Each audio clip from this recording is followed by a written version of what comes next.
as physically determined to win than him. At 43 years old, he possesses a level of fitness and immunity to injury that's unparalleled in the 100-year history of the NFL. There's simply nobody we can point to in the history of the game, and that's a huge thing to say. In 100 years of professional football, there is no athlete ever who we can point to and say has been able to perform at an elite level in the most physically violent team sport we have in America than Tom Brady. At 43, he is doing things that no one else has ever done. And when you look at players, I don't care if it's Cam Newton, Patrick Mahomes, RG3, think of all the quarterbacks that have come into the league in the last 15 years who were extremely athletic, had great arm strength, great speed with their legs.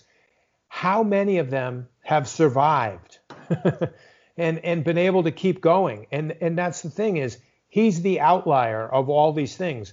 We can call Peyton Manning the great field general, but at the bottom line is, how many rings does Peyton have?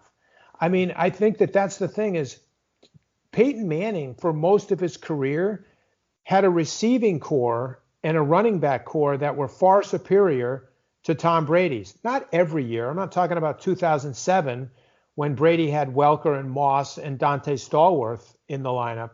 Sure, that year he had better weapons, but most years, if you go 2007 backwards, I would say Peyton Manning had better weapons every year than Tom Brady. Yeah. And so the thing is, Tom is in many ways, like, to me, he is the ultimate football player. He is physically figured out how to dominate and survive in a sport where the average lifespan of a football player is under 3 years. And he's now, past 20. And so I think that there's a lot of things about him. And that's one of the things in the dynasty that I was so intrigued to write about and understand, is how has he done that? Because I think that's one of the things that has been perplexing to Bill Belichick in the last half of the dynasty, the second half, meaning from 2010 on. I think Belichick kept expecting and thinking that Tom would slow down, that he would get hurt, that his career would finally end. And it just kept going and going and going. And now it's going in Tampa Bay. Yeah, absolutely. Okay, so, I mean, what I love most about, the Patriots and Coach Bill Belichick is the culture of winning that he has created in New England. And, this is a University of Miami Hurricanes podcast, and that's something, building a winning culture is something that has been stressed a lot at UM, because we're trying to get back to our winning ways. And you've seen that Nick Saban was able to do that. Obviously he coached with Belichick in Cleveland. What goes into building a winning culture in an organization like that goes on for 10 plus years?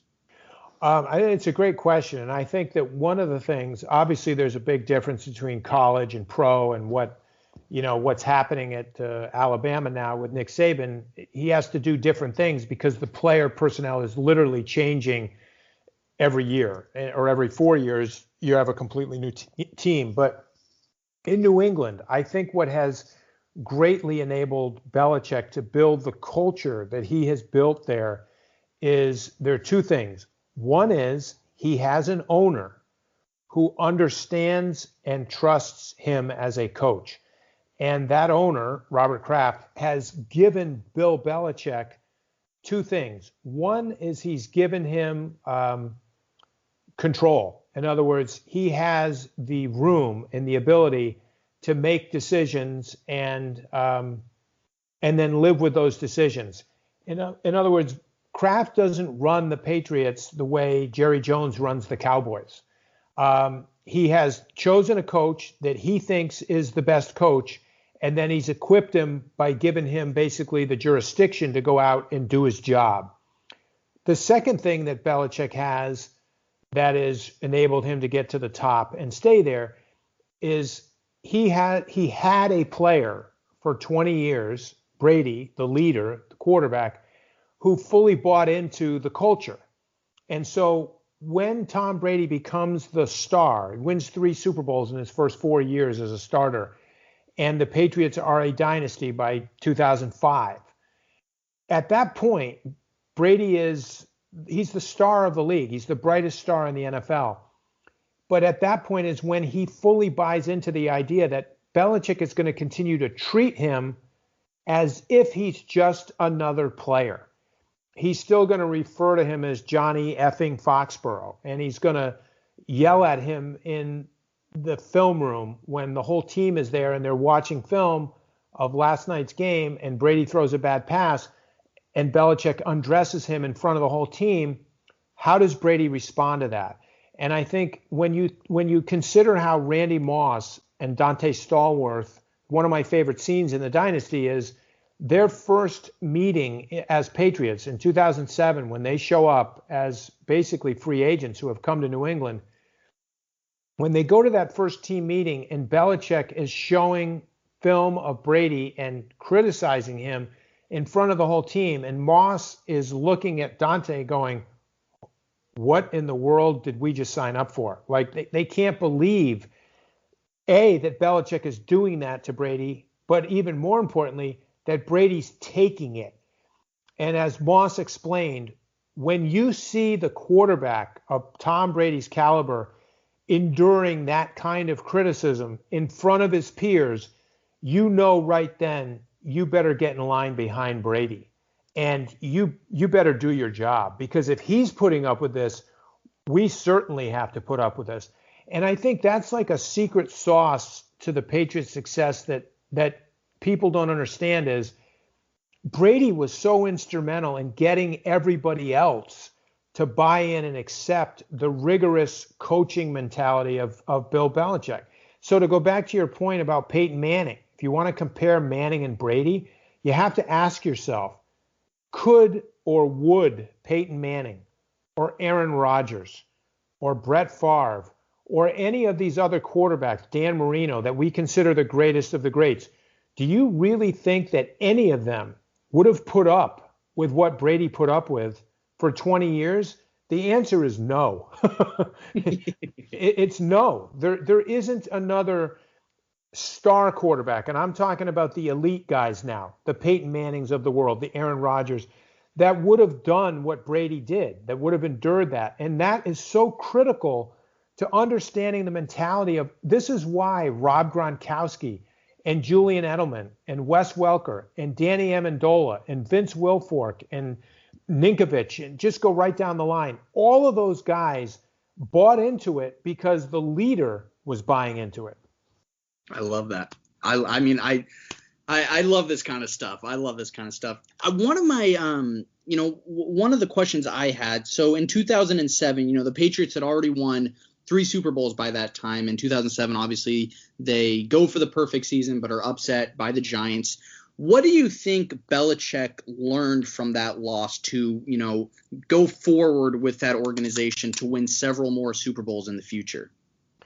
Well, I think that Belichick is better than anyone in the ranks of coaching at using losses, losing setbacks as instruments of teaching and learning.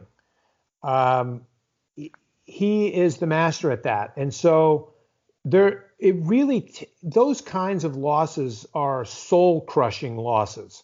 There are very few players, coaches, organizations that could survive that kind of loss that the Giants handed the Patriots. It's hard to fathom being 18-0, being perfect, like literally perfect, and being ahead in the Super Bowl, being moments away from being 19-0, running the table, and knowing that this is a team they've already beaten in New York.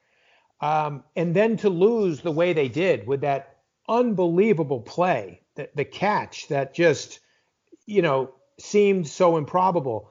When you lose that kind of game that way, most people would not recover from that. And so the fact that the Patriots, they didn't start trading guys, they didn't get rid of players. They came back in 2008 and said, look, we're going to come back. We're going to start all over because that's what you do with every football season. It's starting all over. We're 0-0. We're coming out of training camp 0-0, and we're going to start that long climb and get right back to that game again. And we saw what happened, right? The first game of that season, Tom Brady blows his knee out, and they lose him for the whole year.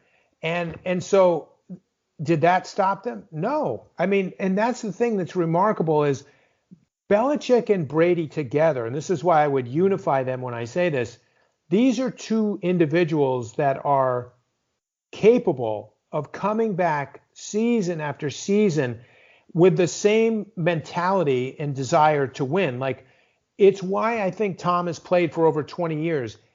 He said it last week to Randy Moss. There is nothing he would rather do in the world than win football games. And if you talk to Bill Belichick, there is nothing he would rather do in the world than win football games. There just aren't many human beings that are wired like that. And so I think the genius of Robert Kraft, to take it back to him as the owner, is I think he recognized very early on in this dynasty and that he had Paul McCartney and John Lennon on his payroll. In other words, and that's how I compare them in the dynasty in the book, is that I compare Belichick and Brady to Lennon and McCartney because I think there's a parallel there. Like, you're never going to see another Beatles. There'll never be another band that will be like them. There have been thousands of bands that started out wanting to be the next Beatles, but the reason no one's been able to do it is because there is no other John Lennon and Paul McCartney. And I think that's what Kraft saw in Belichick and Brady. He knew that you're never going to see another coach and a quarterback like those two guys. So the whole trick is, how do I keep them on the same stage for 20 years, right? Don't let them break up the way the Beatles did prematurely. And I think that's why I think you can't underestimate the importance of the owner in this whole discussion. He submerged his ego to put the two stars front and center, shine the bright light on them, and then keep them in that light for 20 years. Well, so I actually have a lot of questions. You're giving us some really good stuff, so I really appreciate it. Would you mind going deeper into that stuff with Robert Kraft? Because that's really interesting to me. And I think it's becoming more interesting now that Brady and Belichick broke up essentially, right? That they Yes. split and they're not together anymore.